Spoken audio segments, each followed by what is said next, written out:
Hello, Life University alumni and friends. Dr. Gilles Lamarche coming to you from Life University. And I'm really happy today to host Mr. Ryan Maule, the president of Integrity Doctors. I had a short conversation with him over the weekend, and he's got some phenomenal insights to share with you as to what you could be doing right now that would help your practice, present, and way into the future. So, Ryan, thanks for taking time out of your busy schedule to be with me this morning. Of course. Hey, it's always a pleasure to be with Life University. You guys are a phenomenal school, and we're always super pumped when anytime we get to do anything that has anything to do with your school. It's a great institution.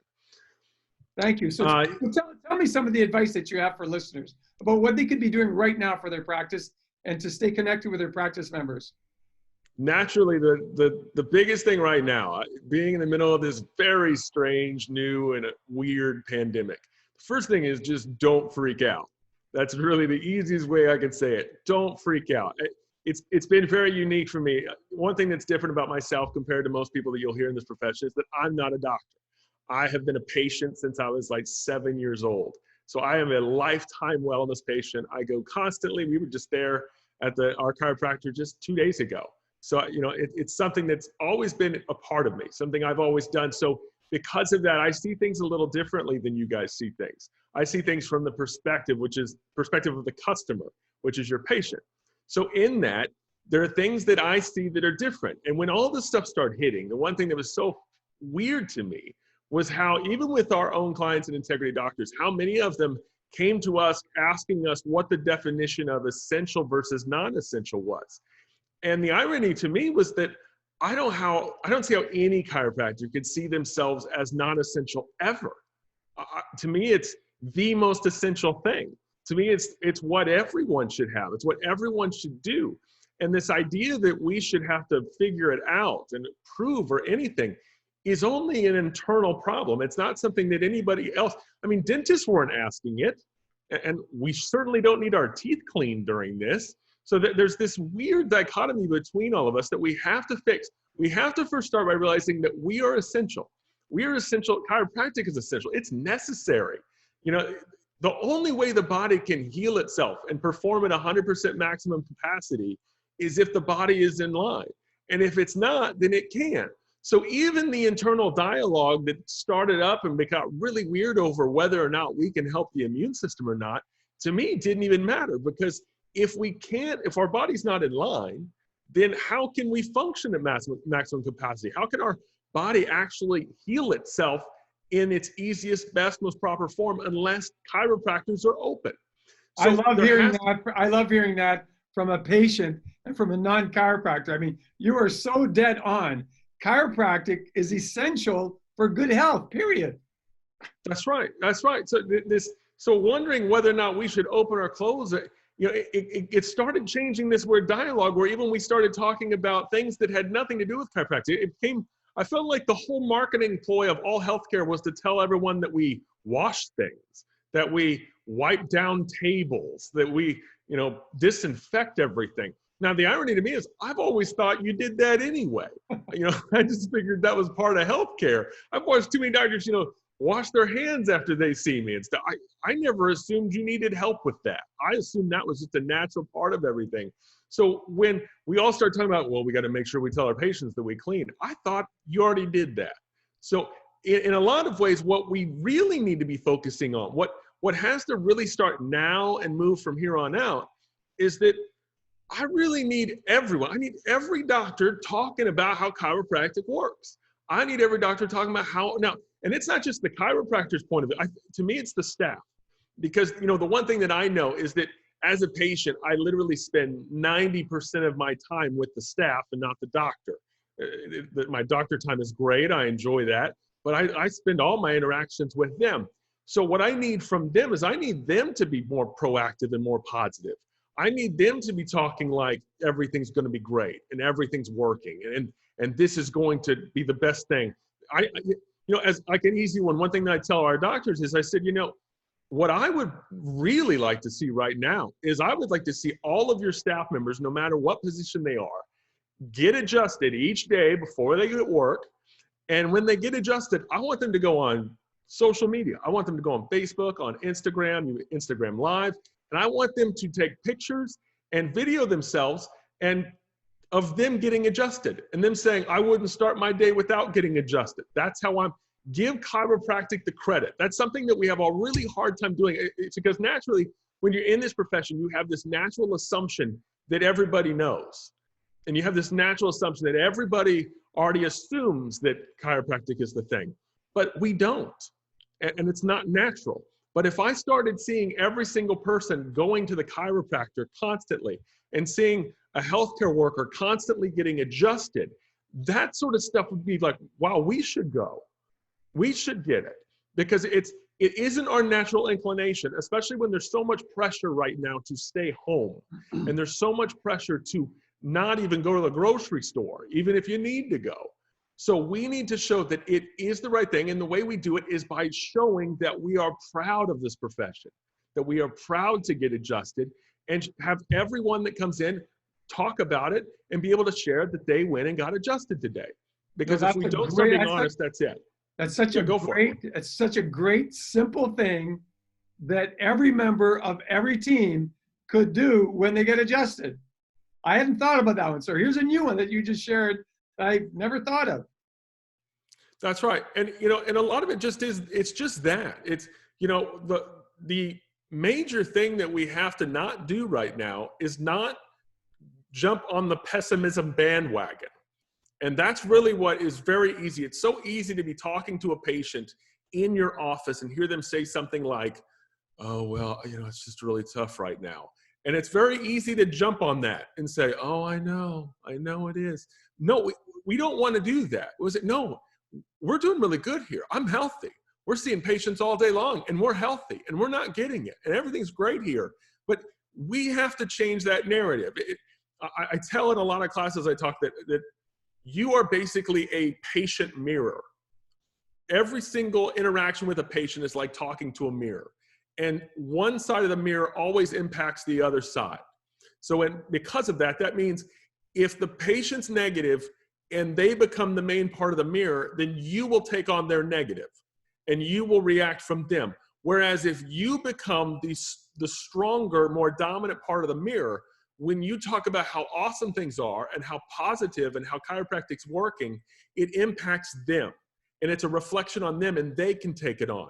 But it's so important that we actually start first by being the main impact and not allow the patient and their negativity that they've been told by the news media. It's not necessarily theirs, but they've been just told by all the fear that's running on Facebook, and not allowing that to be the main thing and allowing our positivity and our impact and the brilliance of chiropractic to be able to thing that makes the most sense and matters and is projected. I heard you say something, the comparison between awesome and awful. And I loved it because it was a rhyme, Do you want to choose awesome or do you want to choose awful? Because the reality is that whichever one you choose is the one you're going to get to live. And that's exactly right. If the teams focus on awful, that's what they're going to get. You're going to create more of it. So tell us a little bit about your philosophy of awesome versus awful.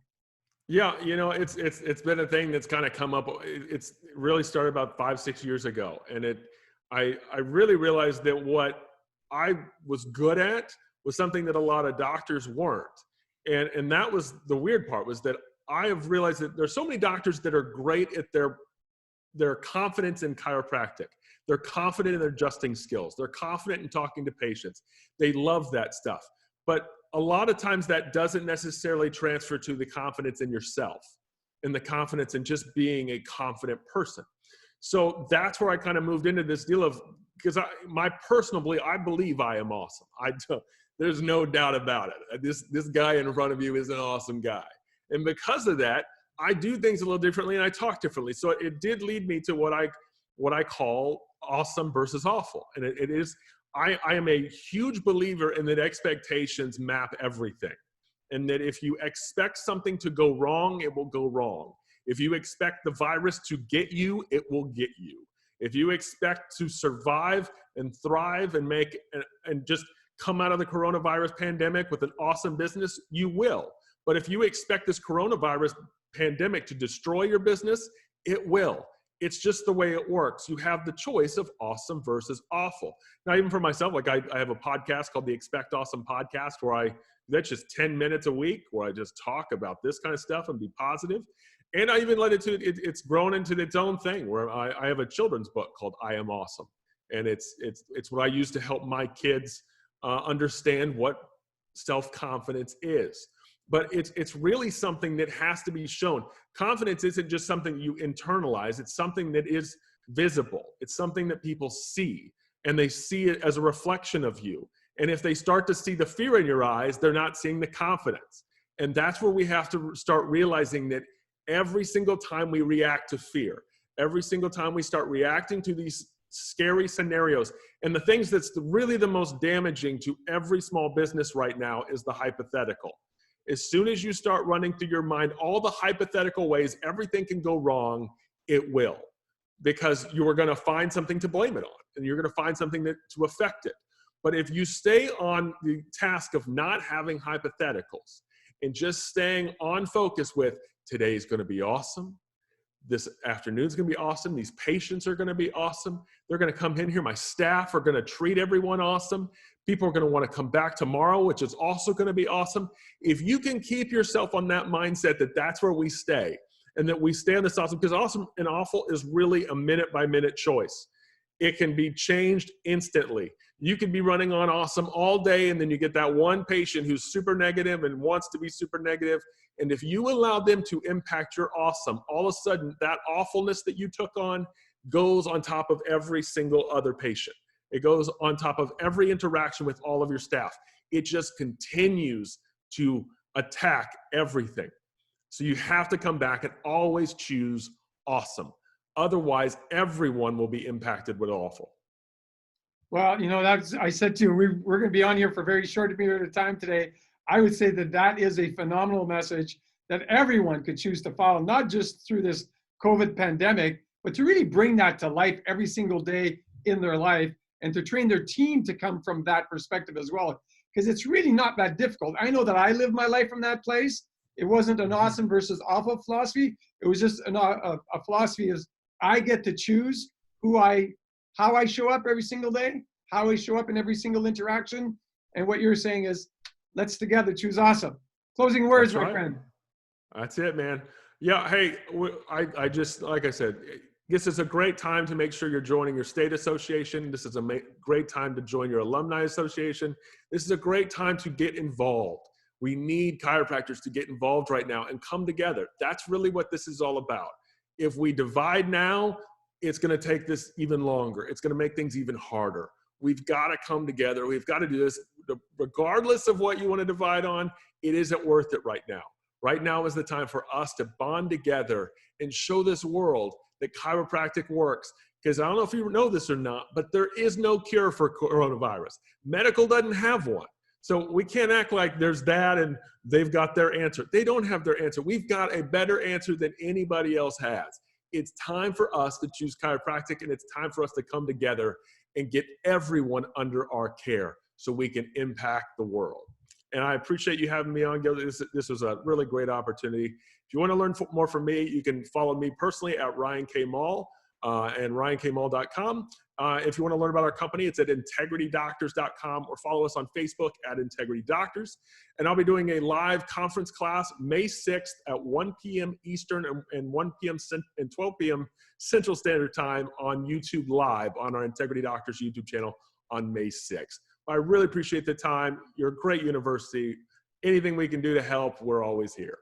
Thanks for your perspective and insights, Ryan. And as Ryan said, together we rise. So let's keep rising and make it great so that people understand the value of chiropractic. We depend on you, fellow chiropractors, to bring the message to your community, because humanity depends on you.